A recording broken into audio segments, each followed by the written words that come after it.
Mati yang bagaimana yang dimaksudkan oleh baginda Rasul Nabi Muhammad sallallahu alaihi wasallam kepada kita ini? Supaya kita bisa ini berliqa, bermusahadah dan bermuwajahah dengan Allah. Apakah mati secara syariat? Berpisahnya ruh itu melepaskan akan cangkangnya, atau mati secara makna hakikat, mati di dalam kesadaran. Yang dimaksudkan oleh baginda Rasul, Bapak Ibu, untuk berjumpa dan bersua dengan Allah itu bukanlah mati secara makna syariat. Mati secara makna syariat itu lepasnya ruh meninggalkan cangkang. Keluarnya ruh itu melepaskan akan tubuh jasmani ini. Akan tetapi yang dimaksudkan oleh baginda Rasul sallallahu alaihi wasallam kepada umat ini untuk kita bisa berliqa dan bermusahadah dengan Allah, ini maksudnya mati di dalam hidup. Mati sebelum habisnya usia umur, mati sebelum datangnya ajal. Apa maksudnya mati sebelum habisnya usia umur, mati sebelum datangnya ajal, mati di dalam hidup? Itu maksudnya matikan kesadaran diri kita yang merasa diri kita itu wujud dan bersifat. Keluar kita dari keakuan diri kita. Ini yang Allah tekankan kepada kita ini. Bila engkau adalah engkau, maka engkau tak kenal aku. Engkau takkan pernah bisa berliqa, berjumpa, bersua dan bermusyahadah dengan aku. Tapi bila engkau bukanlah engkau, pasti engkau kenal dengan aku. Pasti engkau berliqa, bermusyahadah dengan aku. Apa maksudnya hadis qudsi itu? Bila engkau adalah engkau, maka engkau tak kenal dengan aku. Bila kita merasa diri kita ini wujud dan bersifat, kita merasa diri kita ini yang hayat, yang sama basar kalam ilmu dan kudrat serta iradah, maka selama itulah kita tidak akan pernah mengenal Allah yang wujud dan bersifat. Karena Allah lah yang wujud, Allah pula lah yang bersifat. Kalau Allah yang wujud dan bersifat, maka yang hayat itu hanya Dia. Kalau Dia yang hayat, Dia yang hidup, maka Dialah yang mendengar, Dialah yang melihat.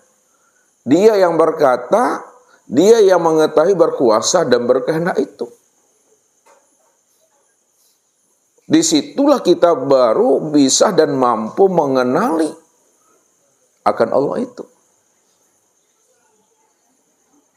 Maka kesadaran ini yang mesti kita aktifkan. Kesadaran apa yang mesti kita aktifkan di dalam diri? Apakah kesadaran diri kita yang merasa wujud dan bersifat? Atau kesadaran Tuhan yang mesti kita aktifkan di dalam diri kita ini? Tentunya yang kita aktifkan Bapak Ibu adalah kesadaran Tuhan. Tuhanlah sebenar-benarnya yang wujud dan yang bersifat itu. Kalau Tuhanlah yang benar-benar wujud dan bersifat, maka disitulah kita menyadari bahwa diri kita ini di hadapan Allah tiada wujud dan tiada bersifat sejak dahulunya, sekarang, dan yang akan datang. Itu makna yang sebenarnya, bahwa diri kita ini di hadapan Allah, diri yang la haula wa la quwata illa billah. Diri kita ini sebenar-benarnya, hakikatnya diri kita ini tiada. Kalaulah diri kita ini sebenarnya adalah tiada, maka diri yang tiada itu adalah diri yang mati. Kalau diri kita ini adalah diri yang mati, maka diri yang mati itulah sebenar-benarnya diri yang buta, yang tuli, bisu, bodoh, lemah, papa. Itulah maksudnya. Bahwa diri kita itu di hadapan Allah la haula wa la quwata illa billah. Orang yang telah hidup, yang telah aktif kesadaran Tuhan, kesadaran ilahi pada dirinya, bahwa Allah saja yang wujud dan bersifat, ketika itulah sebenar-benarnya dia telah mengenal Allah. Hakikat pengenalan Allah itu adalah berliku, berjumpa dan bersua. Hakikat liku, berjumpa dan bersua itu Bapak Ibu, inilah yang disebut namanya musyahadah dan bermuwajahah. Orang yang telah menyaksikan dan orang yang telah bertatap wajah. Orang yang bertatap wajah dengan Allah itu, inilah hakikat daripada fana dan baqa itu. Maka kalau dizahirkan ilmunya, perjumpaan kita dengan Allah, ada perjumpaan dalam satu wujud, satu rahasia pada diri. Disitulah letak rahasianya. Maka siapa yang ingin mengenal Allah, siapa yang ingin bertatap wajah dengan Allah, maka cari dan temuilah Allah itu di dalam rahasia dirimu. Siapa yang telah menemui Allah dalam rahasia dirinya, maka disitulah sebenarnya Allah itulah sebenar-benarnya yang wujud nyata pada rahasia diri kita ini yang sebenar-benarnya.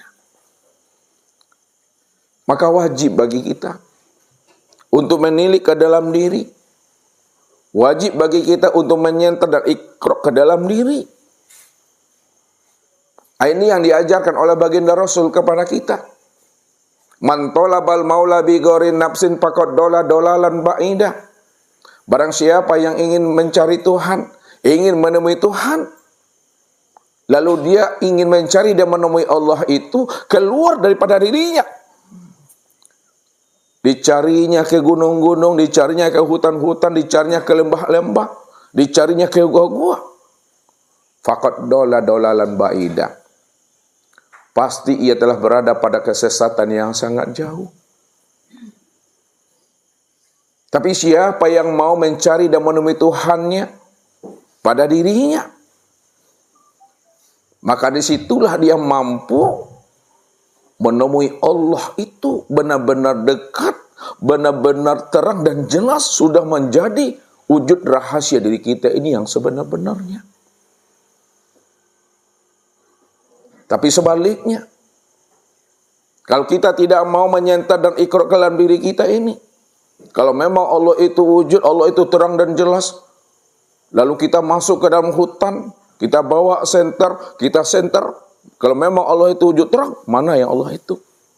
Tidak berjumpa Bapak Ibu. Namun ketika kepala senter itu, kita putarkan arahnya, kita tilik kepada diri ini, maka disitulah bersobok Tuhan itu benar-benar wujud dan nyata telah menjadi rahasia diri kita ini.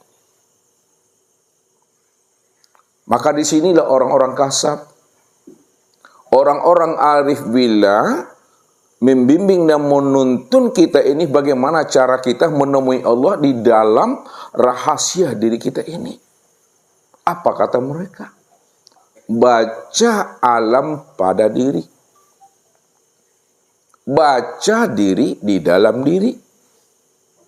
Di dalam diri ada diri, di dalam diri ada rahasia diri. Di dalam rahasia diri itulah sebenarnya aku wujud dengan sendirinya.